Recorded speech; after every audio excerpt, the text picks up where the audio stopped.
Hello, everyone. Thank you for joining the Greater Delray Beach Chamber of Commerce today. We are so excited to be partnering with Healthier Delray Beach to bring some awareness to mental health. We have Kenya here to speak a little bit for us, and she's also brought in some amazing clinicians who are going to talk on a variety of subjects, and they will be available at the end of the session to answer any questions that you may have. We will also be providing their contact information should you wish to reach out privately after the session. So I'm going to go ahead and turn it over to you, Kenya. Thank you very much, and thank you so kindly to the Delray Beach Chamber of Commerce for hosting us today. We appreciate the opportunity to present the information on mental health that we'll be sharing with you today. A little bit before I introduce the panelists for today, a little bit about Healthier Delray Beach for our viewers that may or may not be familiar with us. We are a community-based mental health or behavioral health initiative that is centered on connecting residents to community-based support. So when we think about how to manage our mental health, there's a whole continuum of supports that people have access to, from things that they do at home to self-care to clinical supports, that look like one-on-one conversation with a therapist or a clinician. Healthier Delray is really focused on connecting residents and the community to those community-based supports. We really believe that the community and residents have the capacity to support themselves. And we want to make sure that we're providing a robust menu of options. And so we have opportunities for people to connect to things like Cuts and Conversations, which is a support group in a barbershop setting. We also have a faith-based connection where people are able to connect through their local churches, with an offering that we call Mental Health in the Church and Move from Church to Church. And that is led by Say What Enterprises and coordinated by Ms. Angela T. Williams, who is an integral part of our network. So just a couple examples of things that we do there, but we also make sure that we're building a network of care. And so by doing that, we're bringing clinicians into our trusted network to then make sure that we're able to send residents in their direction when they're asking us for references for clinical support. So that's just a little bit about Healthier Delray. I will introduce our first presenter for today. Her name is Mrs. Winsome McLean, and she is a licensed marriage and family therapist in the state of Florida and owner of Soul Care Institute. They provide creative and compassionate counseling services to individuals, couples, and families through interactive classes, seminars, retreats, facilitated discussions, and therapeutic interventions.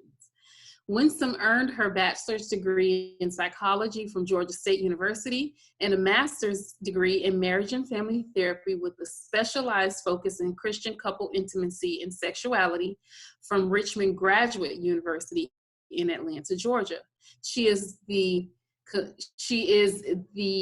director with Community Partners and Children's Services Council, where she directs programming for preteens and teenagers in the Palm Beach County area to reduce teen pregnancy, reduce suspension, and school dropout rates. Winsome is also an ordained Reverend in the Church of God of Cleveland, Tennessee, and faithfully serves as co-pastor of Bread of Life International Church of God alongside her husband, Bishop Harvey McLean. She is the pastor of care and counseling and a certified vision strategist with Impart Kingdom Ministries, where she oversees crisis care, counseling, and inner healing programming for aspiring ministry leaders and entrepreneurs.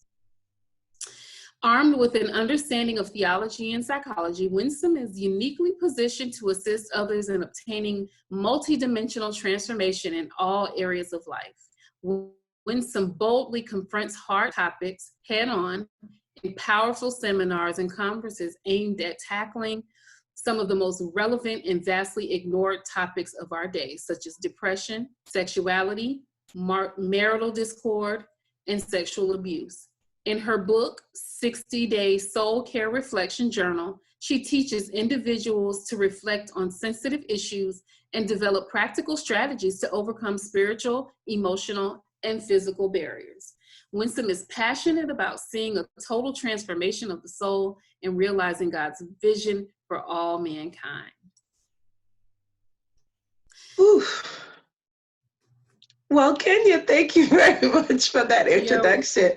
Oh, I figured you would have abbreviated that a little bit, but I thank you, and thank you for the opportunity to be able to share today. I want to thank Greater Delray Chamber of Commerce as well for this opportunity to share. And so I am going to go ahead and share my screen with everyone so you can see. You can follow along with me as we engage in this discussion today. All right, very good. Okay, so everyone can see my screen, okay? Are we well? Okay, perfect. Okay, so today, again, I'm happy to be with you all, and I want to share today from the perspective of making mental health a priority for business leaders and for entrepreneurs. And we're going to just engage in this conversation, and I trust that something that is shared will be of benefit to you. I wanted to start off today with making a distinction between mental health and mental illness. Understanding that we all have a responsibility to manage our mental health. And our mental health then includes our emotional, our psychological, and our social well-being. That is what our mental health is. However, our mental health is also impacts the way that we feel, think, behave, how it is that we engage with other people. And so our mental illness then is where there is a variation or some type of change in the way in which we handle our emotions, the way in which we process and focus our perception of ourselves and other people. When there is a shift or a change there, we may begin to see indications of mental illness. And so mental illness is also associated with distress or any problems in our function. So in our social functions, at work, how it is that we show up, with our family engagement, how it is that we engage with our families. And so when there is an issue with our mental illness, we will see a pretty clear change in the way in which we would normally engage. And so I wanted to also talk about the 7 vulnerabilities. There was an article that I found in Forbes magazine, and it identified the 7 vulnerabilities that entrepreneurs and business owners face. And so some of these vulnerabilities, as they are listed here, I'm not going to go through all of them, but there are 2 of them that I really want to highlight. And I'm highlighting this because if a business owner, if an entrepreneur, if a director of a nonprofit organization has these vulnerabilities, then 9 times out of 10, the people that they lead are going to also, at some points in their engaging their job, possibly experience some of these vulnerabilities as well. And so I wanted to just highlight stress, for example, because we are in a very stressful time right now. And so as it relates to stress, there are 3 levels of stress. So there's the first level or layer of stress is acute stress. And so that level of stress is very brief. There's also the second stage of stress is episodic acute stress. So that's a little bit more pervasive, long lasting than acute. And then the last one is chronic stress. And so many times, because CEOs, entrepreneurs are type A personality, many times they linger in the episodic acute stress area or zone pretty often.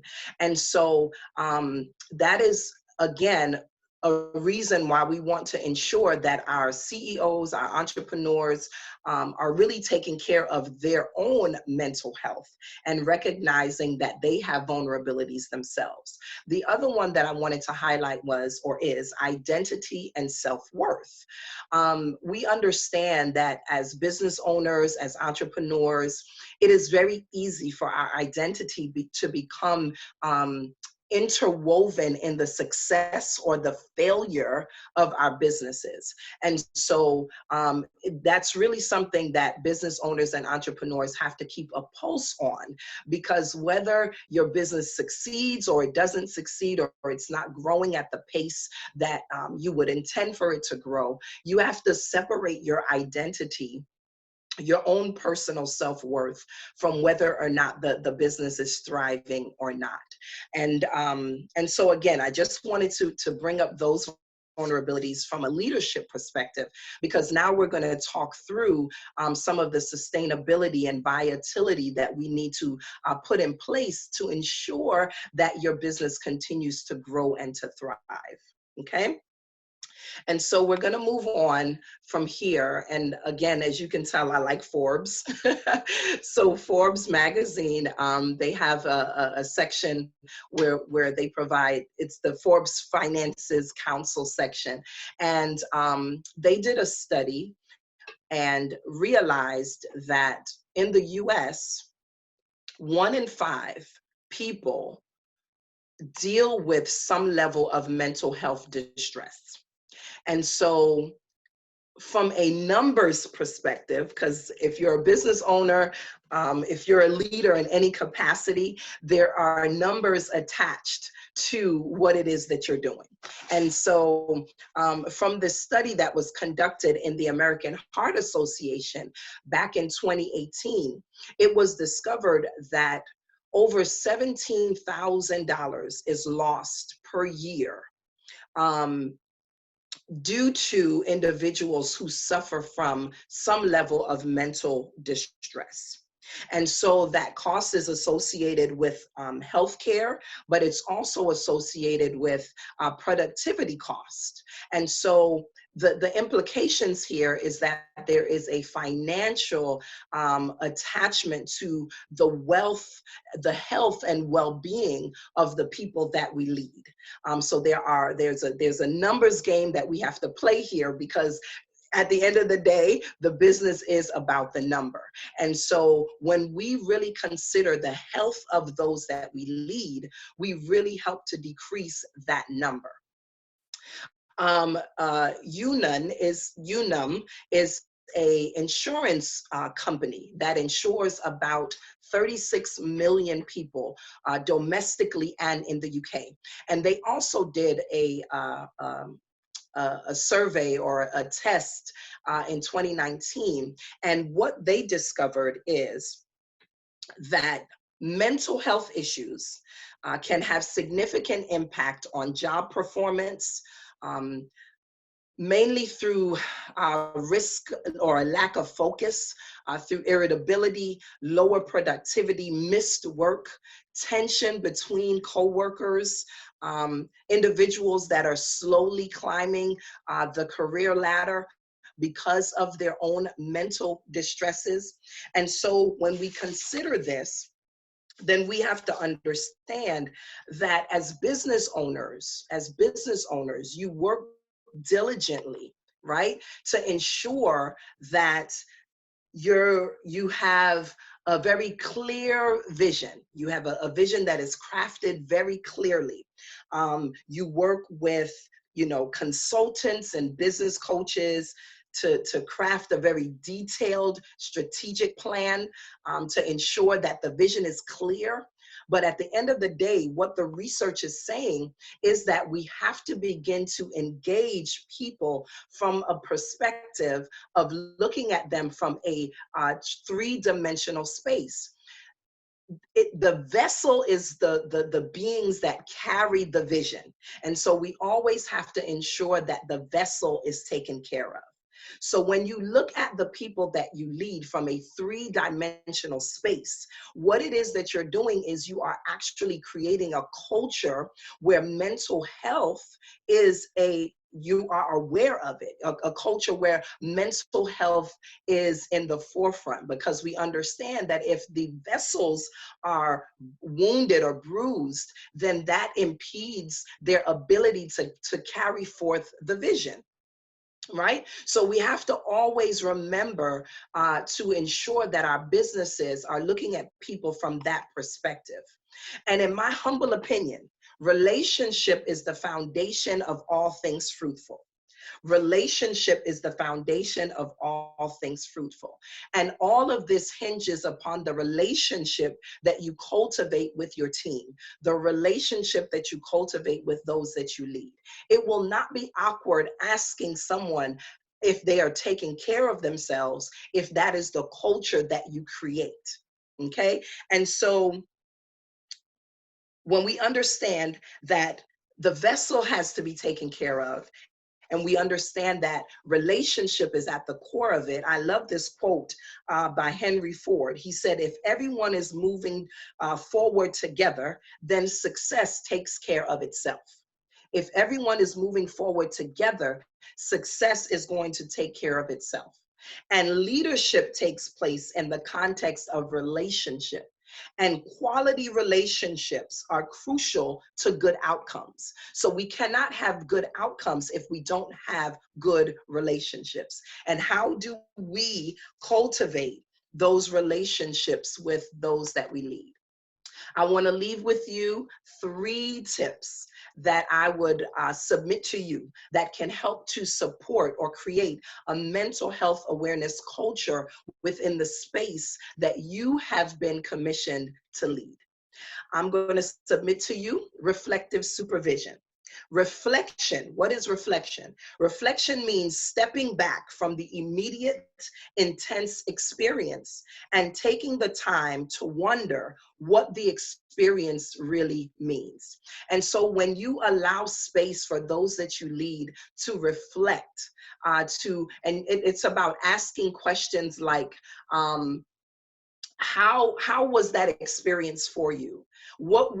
How did you go through that experience from an emotional perspective? Some of the questions that I like to share with my team is, how was that for you? How was that experience for you?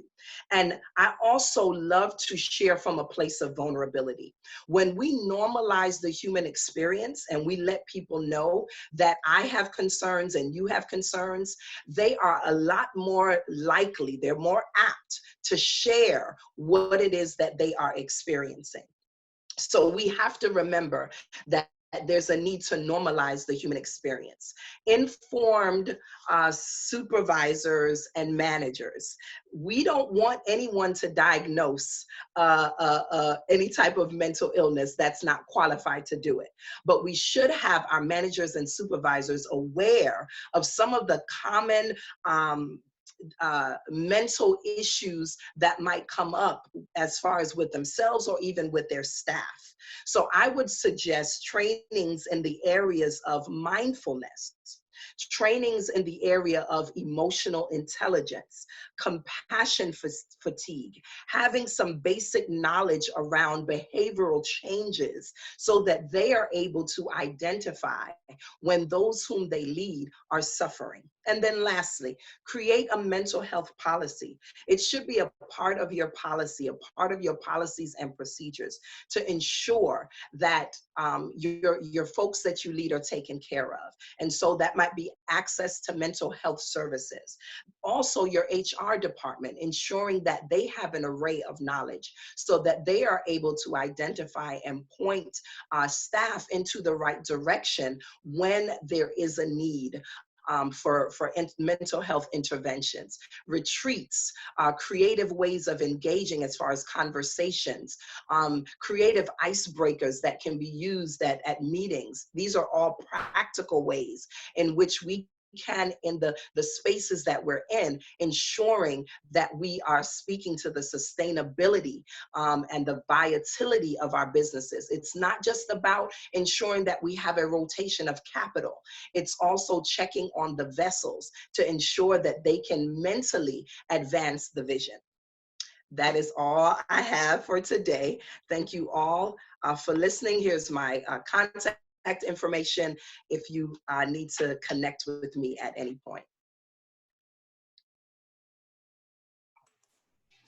Thank you so much, Winsome, for that extremely valuable and informative presentation. And before we bring up Julia, I just want to kind of highlight or, just really, highlight a couple of things that really resonated with me right at the end, and that was the advice for small business owners or for business owners or leaders in general, but to always remember the human aspect of running a business. When you are dealing with your employees, you know, you have to remember that they're people first, and to always take into account the vulnerabilities and the needs that they have as employees, and when you are calculating your productivity employees. And then reflective supervision.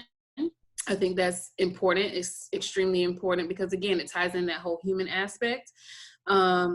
A little bit of transparency goes a long way when you're building relationships and building rapport with your employees. And so I thought that was extremely important.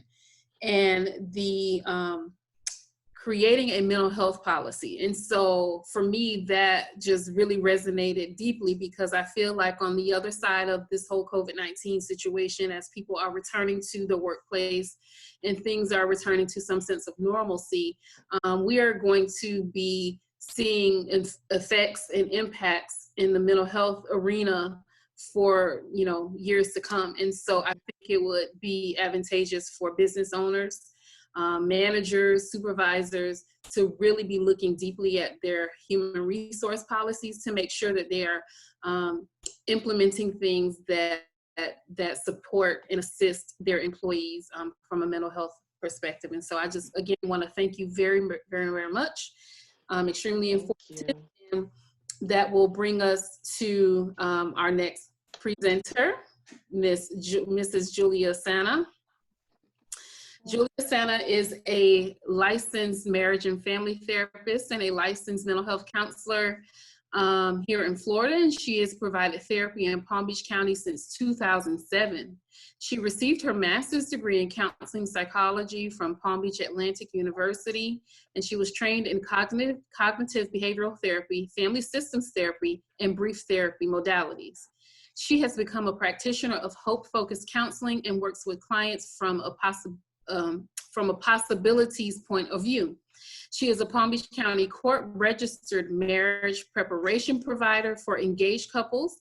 She is also a prepare enrich counselor and trained prep instructor, providing marital assessments and enrichment programs to couples.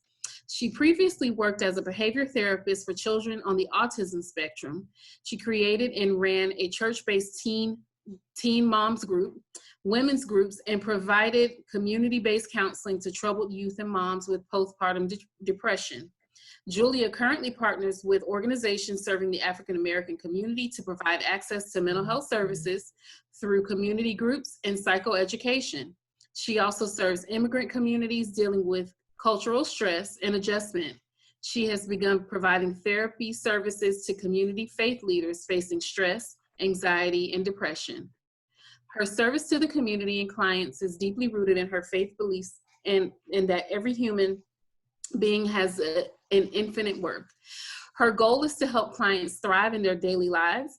And Julia is a wife and mother of 4 who is also a vocalist and enjoys amateur astronomy.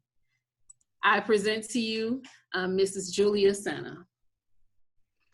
Well, hello everybody, and thank you so much, Kenya, for that introduction.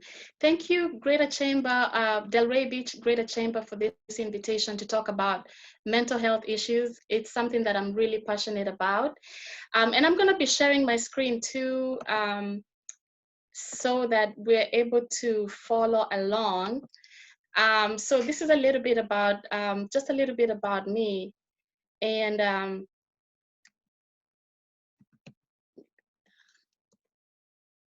all right. My first introduction, I always talk about being a God's girl because my faith is really important to me.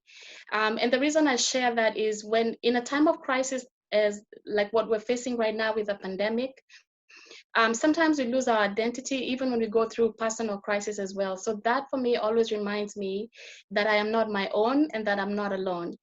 As Kenya shared with you, I'm a mom of 4, and that informs a lot of my care and compassion towards parents, especially right now with parents who are schooling at home. One of the fun things I love doing is amateur astronomy. Just got my first telescope. I thought that would be really interesting to share for anybody because we're blessed to live in Florida. We're able to see the skies in a really special way. So today I'm going to be talking to us about relationships. This is the issue that I'm passionate about, that I have been providing care for couples since 2007. And today I wanted to take a look at it from a personal point of view for the leaders who are watching, for the business owners, about our own personal relationships and how they impact our businesses. Research has shown that when your clients, when your employees are experiencing relationship issues at home, it actually causes a loss of revenue at work, because that's what's on their minds when they're in the office, when they're doing their projects. So being able to provide relationship education, relationship enrichment, relationship therapy is a great resource for your employees, for your clients to be able to function at work. So my approach for today's presentation is really helping you and us as leaders to be able to work on our own relationships during this season. And one of the verses that I shared at the bottom is a verse that means a lot to me. It says, "Many waters cannot quench love, neither can floods drown it." We saw the news that came out last night about Michigan, unfortunately going through the flooding from the dams, and just the sorrow about the pandemic. And then before the events happened, a lot of us were also dealing with our own stress. Therefore, couples will find themselves going through this significant level of stress and sometimes conflict resolution, conflict issues that are made worse by the situation that we're finding ourselves in. So I wanted to define our issue. The issue is, it's not what is without that breaks the bonds that we have. It's what we allow from the outside. So it's only what we give permission as a couple that ends up breaking up who we are. This is a screen that I wanted to share with us about how to be kind to ourselves, the concept of self-compassion. We cannot be compassionate to somebody else we're in relationship with unless we learn how to be compassionate with ourselves. And the great thing about these presentations is that you're going to have access to them when the webinar is over. You'll be able to go over them and take a look at it. And one of the things that I like at the bottom, and number 2, is recognizing our common humanity, which is the shared human experience and the pain that we're all going through right now. And then realizing that being self-compassionate is not being selfish. It means you're taking care of yourself, you're being kind to yourself, and you're realizing that no matter what you're going through, what we've been going through, you are also dealing with a pandemic. And therefore your system, your body, your mind, all that you are is not going to be reacting the same way as it was reacting before this season. So therefore being kind to yourself means giving yourself a break, giving yourself a break, and also learning how to give others grace. So self-compassionate is being kind to yourself, and then extending grace to others means we show them the benefit of a doubt or undeserved kindness. And this means that we recognize their stress while observing boundaries as well. And observing boundaries also means being able to choose joy, which means having an intentional purpose of finding joy in your daily life. Today I shared online about having a gratitude journal where you list at least 3 things that you're thankful for each day. Now, that applies to you as leaders, that applies to you as business owners, as small business owners, being able to find a way to elevate the positive energy in yourself and the positive energy in your organization by being intentional in figuring out what is a moment of joy. And finding a moment of joy actually affects the relationship that you're in. It gives the other person permission to also be joyful. And there's a sense of guilt that you're going to be joyful during a time of sorrow, but finding that joy and being intentional in it gives others permission to also experience joy and to be able to be in relationship with you from a positive point of view. Setting boundaries is actually self-care. Because right now, a lot of us are involved in a million meetings. I'm a parent of 4 children, my husband and I, and therefore you find yourself having a million meetings. If the community, with the school, being invited to all these Zoom birthdays. And we're not the only ones, because I know a lot of us and a lot of the business community has been working at home and having your employees work at home. So having a self-care boundary means that it's okay to say no to a lot of things that are going to affect your relationship.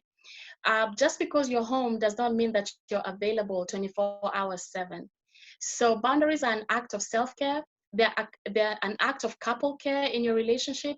It's also an act of community care, because you're setting an example for your employees that caring for themselves and setting boundaries is a healthy way to actually be productive, because then they're not involved in anything, their hands are not in everything. They get to focus on what they really need to focus on. Setting boundaries improves our moods, improves your relationships, and improves productivity at work. So we've been working with couples, showing them how to be together while apart. But during the quarantine, I've been showing couples how to be apart while together. Because if we're honest, we're really tired of being in the same house 24/7. And therefore, sometimes couples have a hard time being honest about their need for solace, their need for time alone.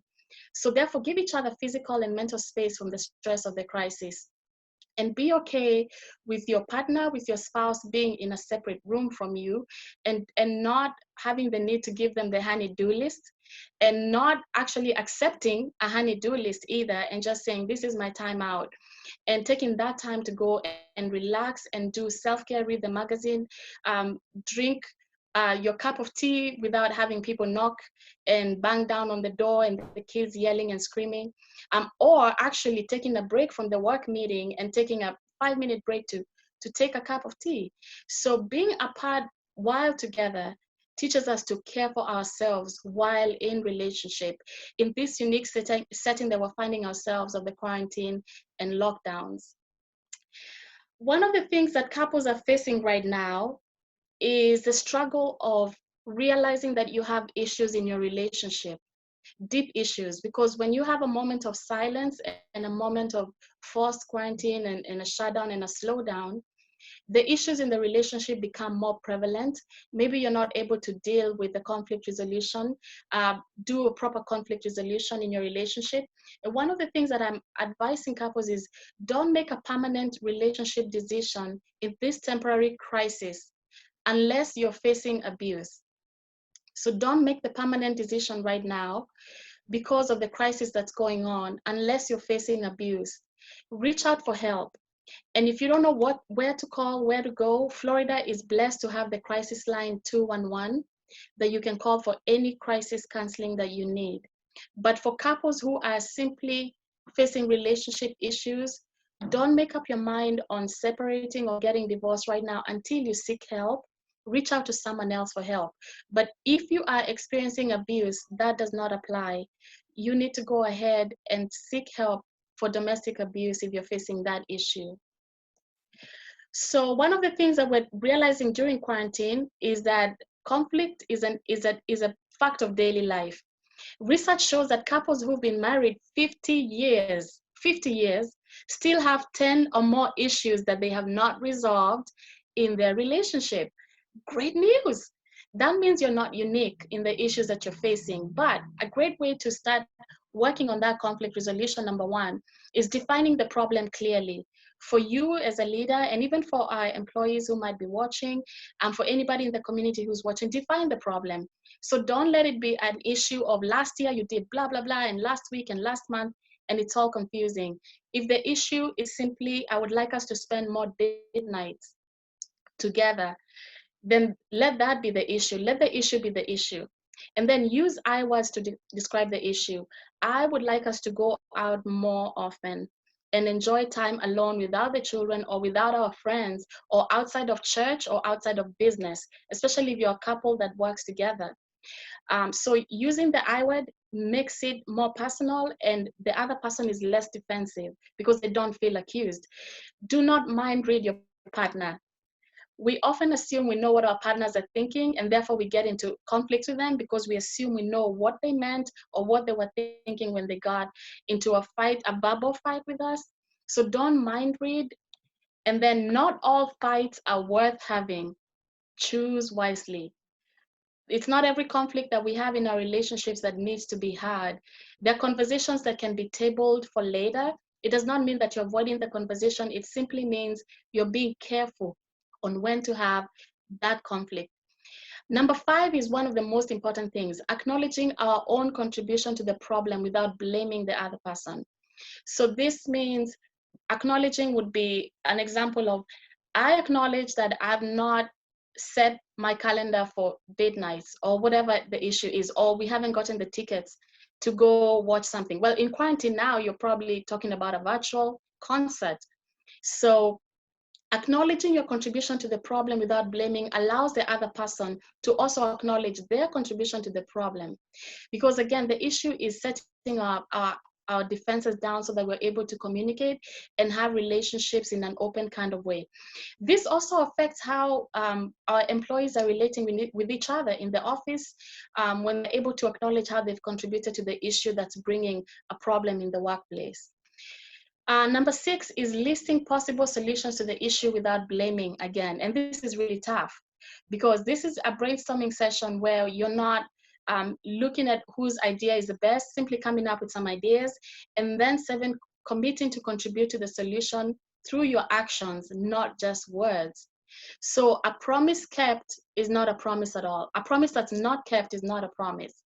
So our words need to be matched by the actions. So when we commit to contribute to the solution, it means coming back and saying, committing, I will be the one to do A, B, C, D.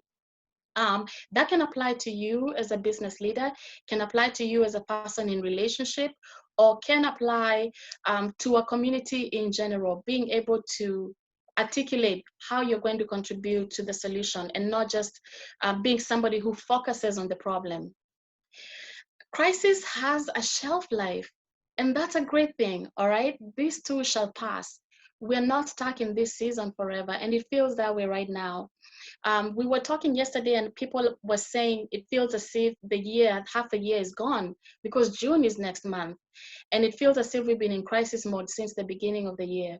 But the truth is, crisis has a shelf life. This too shall pass. The seasons that you're going through as a leader, as a person, as a human being, they will not last forever.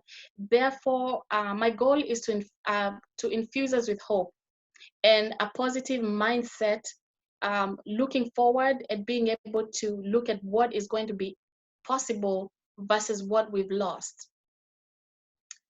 We were not placed on this earth to walk alone. So let's reach out to others. If we're people of faith, whatever faith you're practicing, reach out, go inside, meditate, or pray to God or your higher power. And if you're a person who is not a person of faith, whatever you need to read that keeps you in a positive positive mindset, then go to that. Being socially distanced does not mean that we isolate our hearts. It means that we can still be in community with each other and in community and in relationship with each other during this time. And that's my goal. This is my information. Thank you so much for having me present today. So if you need to get a hold of me, you can check on my website, www.earlyfamilyyears.org. Thank you so much for this time.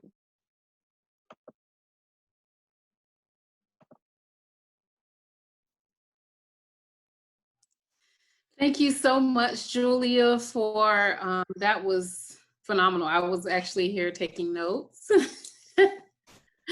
And so I'm so glad that this is being recorded and going to, live in a place that we can refer back to it over and over again, because the information that we're receiving in this moment is it's just phenomenal.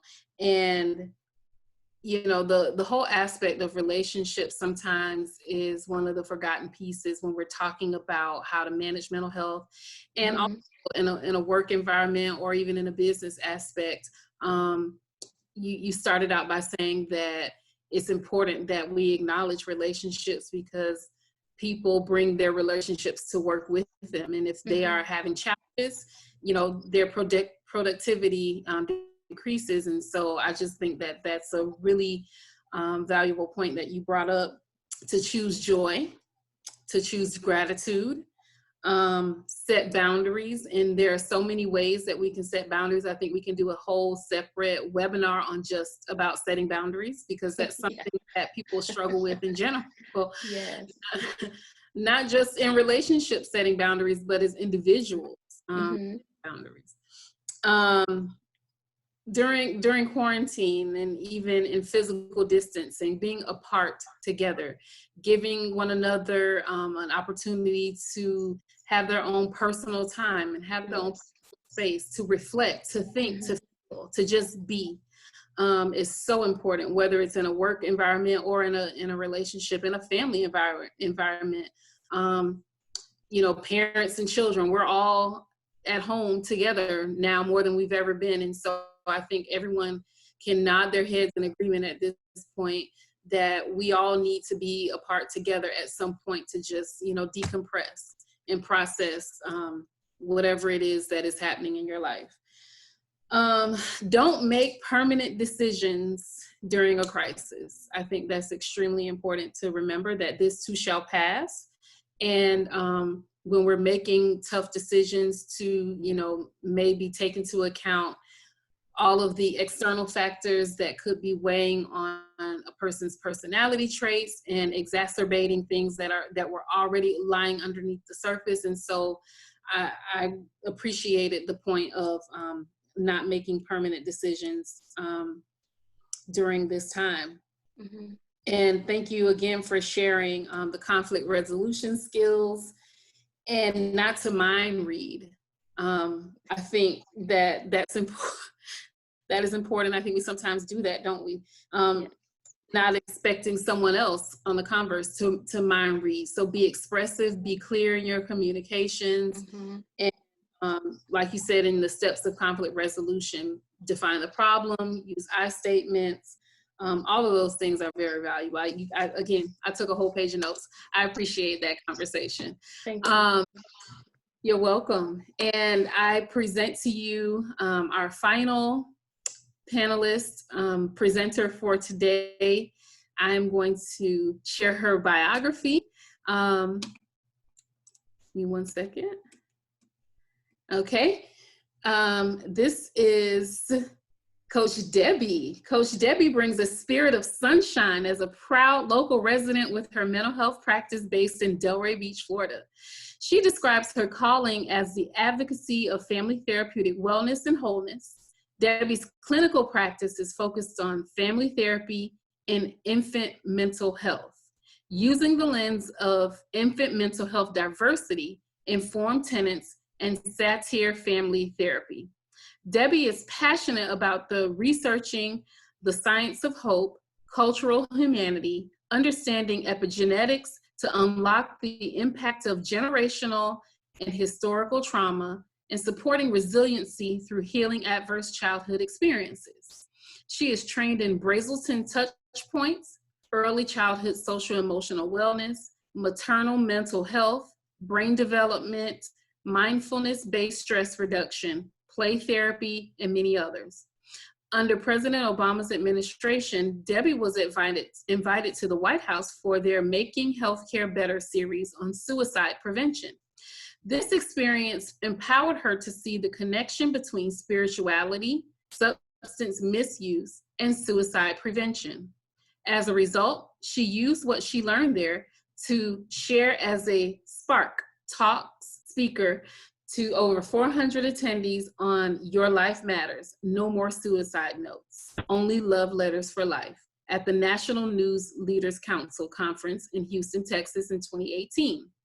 Overall, Debbie strives to use her progressive outlook, clinical training, and educational experiences to support women and children in reaching the transformational life they desire on their journey. I present to you Coach Debbie. Thank you, Kenya. Thank you for that wonderful introduction, and I look forward to presenting. Once I can take over to share my screen, I'll pull up my PowerPoint for all of you, but I just want to say welcome and thank you for having me. So as soon as it allows me, once the host takes it off. There we go. Okay.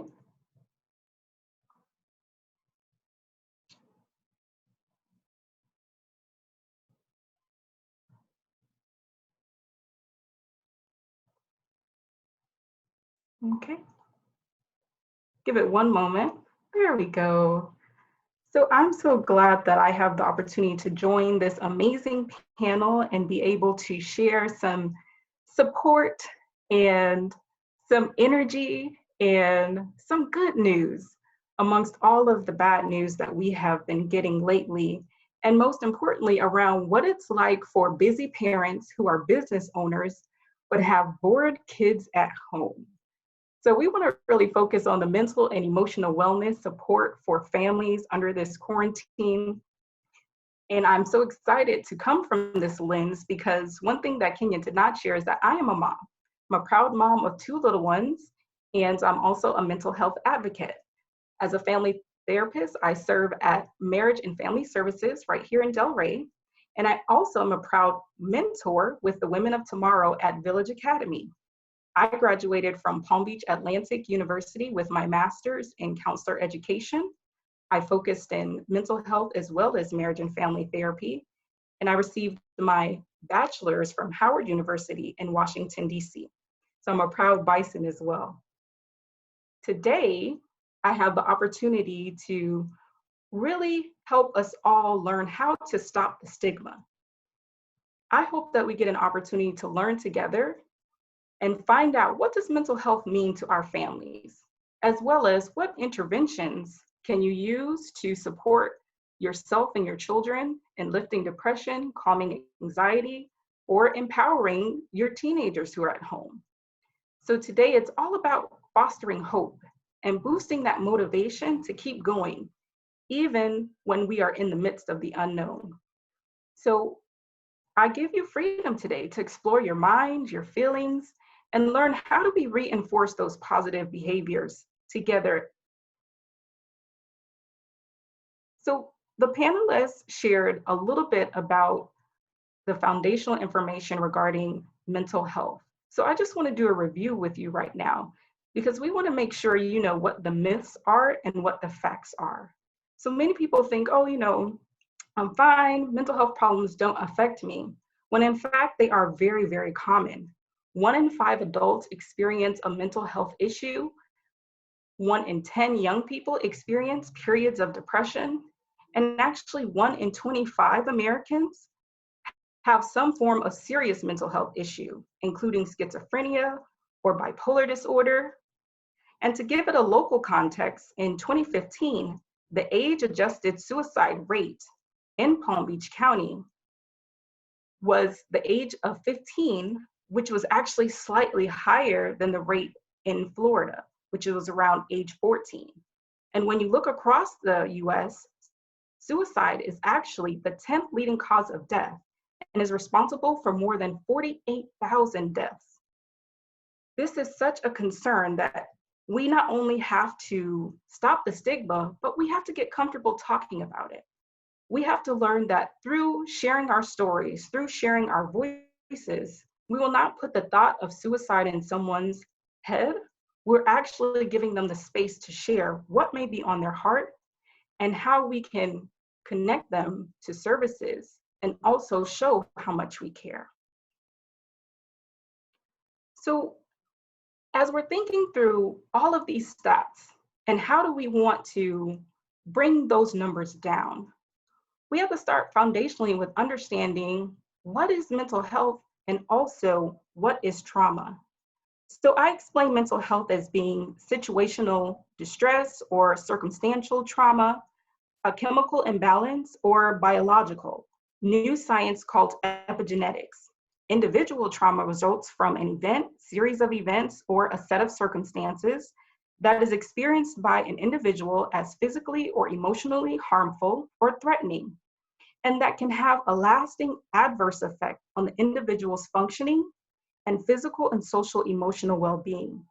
There are 3 main types of trauma: acute, chronic, and complex. Acute trauma is from one single incident. Chronic trauma is repeated or prolonged, such as domestic violence or abuse. And complex trauma is exposure to varied and multiple traumatic events. Nearly 35 million children in the US have experienced some form of trauma. And what does it look like? Well, we're actually in the midst of one. Viral pandemics, COVID-19, traumatic death or loss. Many have lost loved ones from the COVID virus.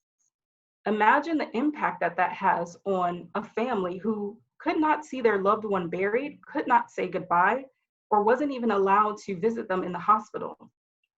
And not only that, let's prep ourselves because next up is hurricane season. Natural disasters are a concern that we need to be aware of when thinking through how do we have proper mental health supports and get our family the care that they need. Other things that you can be mindful of during this period include social media attacks, as our children are on the computer every day, their laptops, and thinking through what are they looking at? How do we set boundaries and limits there as well? And also thinking through what may arise in the home from us being so close day in, day after day. And sharing this information with your loved ones. That way your spouse and your children understand this is what trauma looks like and this is how it can affect you. So if someone is experiencing those items, what are some of the signs and symptoms that they may experience? What does it feel like? Well, take a look at all of these. What have you noticed in yourself or in your family? And you don't have to answer in the chat. This is just something for you to reflect on because they're important for you to note and be aware of as your children, your spouse, or even yourself may be feeling during this pandemic. And noting that this pandemic can cause anxiety, an inability to sleep, forgetfulness, anger. These are all normal signs and symptoms of the state that we are in right now. Now I'd like an opportunity to go deeper with you. Now that you know the signs and the symptoms, we're going to take a moment so we can go through what the new science of adverse childhood experiences means to all of this information. These are stressful or traumatic events, including abuse and neglect. They may also range from household dysfunction, witnessing of domestic violence, substance abuse disorders. ACEs are strongly related to the development and the prevalence of a wide range of health problems throughout a person's lifespan. So let's look at this whole life view. What does that mean? Well, ACEs have a dose-response relationship with many health problems. As researchers followed participants over time in this ACEs study, they discovered that a person's cumulative ACEs score has a strong relationship to numerous health, social, and behavioral problems throughout their lifespan. This includes substance use disorders and many other instances related to adverse childhood experiences. So this pyramid shows you what our children may be going through even right now at this moment. We need to take the time to pay attention to them so that we can help support them avoiding social and emotional cognitive impairment, any adoption of health risk behaviors, and the ones that I really want to support us not enduring is the disease, disability, social problems, and early death. The California Surgeon General, Dr. Nadine Burke-Harris says, toxic stress response can occur when a child experiences strong, frequent, or prolonged adversity, such as emotional or physical abuse, neglect, caregiver substance abuse, and mental illness, exposure to violence and accumulated burdens of family economic hardship without adequate support. This kind of prolonged activation of stress response systems can disrupt the development of brain architecture and other organ systems and increase the risk of stress-related disease and cognitive impairment well into the adult years. So today, the ACEs pyramid has evolved. by adding social conditions or local context and generational embodiment and historical trauma. This includes the impact of microaggressions, implicit bias, and epigenetics. This actually provides a culturally responsive and holistic lens to grasp the whole life view of outcomes for all families, including where we live, experiences of race, ethnicity, and intergenerational trauma. This pyramid was created by the Rise Center in Richmond, California. So as you can see, ACEs are a game changer. And as Oprah shares, unless we fix the trauma or the hole in the soul where the wound started, we are working on the wrong thing. Many are experiencing prolonged stress under COVID-19, and we need to be sure we are working on the right thing because, as Dr. Harris states, this kind of prolonged activation can be detrimental to our families. Yet with us having this information on epigenetics and seeing how does the stress of COVID-19, as well as many other parts of our lives, impact our body, the development of our children, and even our development, this information can help us think through social distancing, what are you eating, the environment and space that you're in, even thinking through what does the impact have on you if you had to lay off workers during this time? Are your finances impacted as a result of COVID-19? All of these epigenetic inputs impact health inputs, endpoints, or outcomes. What does that mean? That means all of these different factors that you see around that body in the middle, over time, each person in a different way can experience diseases such as cancer, autoimmune disease, mental disorders or mental illness, and diabetes. Above all, speak with your mental health professional if you want to learn more about epigenetics and the impact it has on your behavioral health. So I hope you understand that there is no more separation, nature versus nurture. You can't really separate it. It's all about experiences. We thrive in relationship.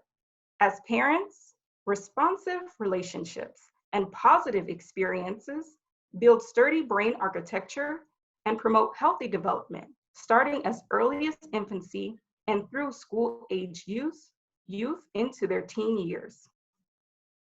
So yes, you can do this. You can be the change you want to see in your life, your children's life, Delray Beach, and even the world. You can build positive relationships and experiences through tapping into resilience. Resilience is the good outcomes in the face of adversity, the ones that build your mental, physical, and spiritual muscles to overcome challenges. And remember, it's built over time and not just one person, but it's the interaction between the person and their environment. You can control what you focus on, think about, listen to, your attitude, how you speak to others, so that you're able to really build new ways of resiliency and finding hope. So moving forward, let's maintain this message for your businesses and your families. Your life matters. Find the right counselor. You're not alone.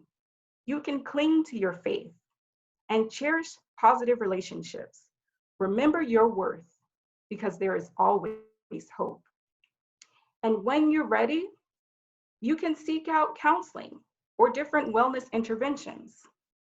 Here are some interventions you can seek out to ask for via telehealth or teletherapy, such as family therapy, which looks at the behaviors as a symptom and not the individual as the problem.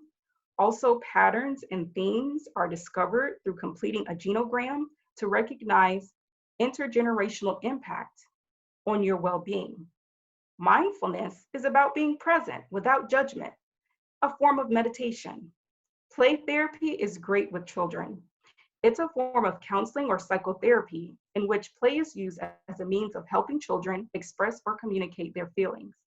Or maybe you're interested in narrative therapy, which helps you rewrite your own story and remove negative thoughts.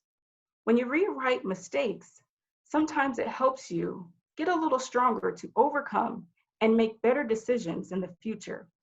I'd be happy to explain more during our Q&A session of today's presentation, or you're welcome to connect with me offline if you have more questions. So what can you do? Here's my list, but I want you to think of one thing that you can do. When you find it, please share it in the chat or during the Q&A session. Remember, mental health affects everyone at varying levels, and it's not the end of you or your family. Your journey continues.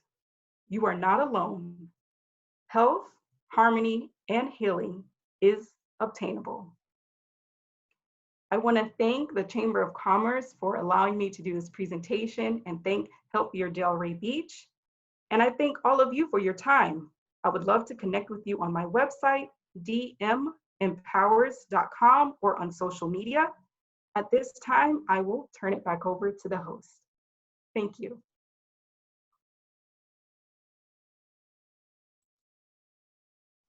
Thank you so much, Coach Debbie, for that super bright and colorful, very engaging presentation. I think the main takeaway that I captured there was the adverse childhood experiences and trauma.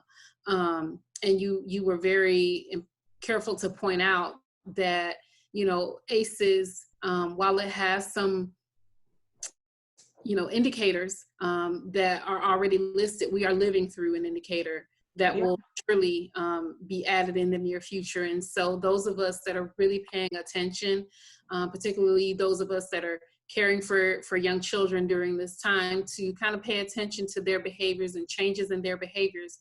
Because while we as adults are experiencing this whole pandemic in one lens, children and youth are experiencing it from their own perspective. And so let us not forget that, you know, we need to definitely pay attention to what's happening so that it does not have a negative lasting impact. And also resilience, our personal resolve, to that capability to just bounce back and be able to get through it. Julia told us this too shall pass. And so it's our resilience that will carry us through. And so I just wanted to, again, thank all of you as presenters. I would like to also thank the Delray Beach Chamber of Commerce for inviting us today. I would like to thank the viewers for your attentiveness. And if there are any questions at this time, and if not, I will graciously turn it back over to our chamber host.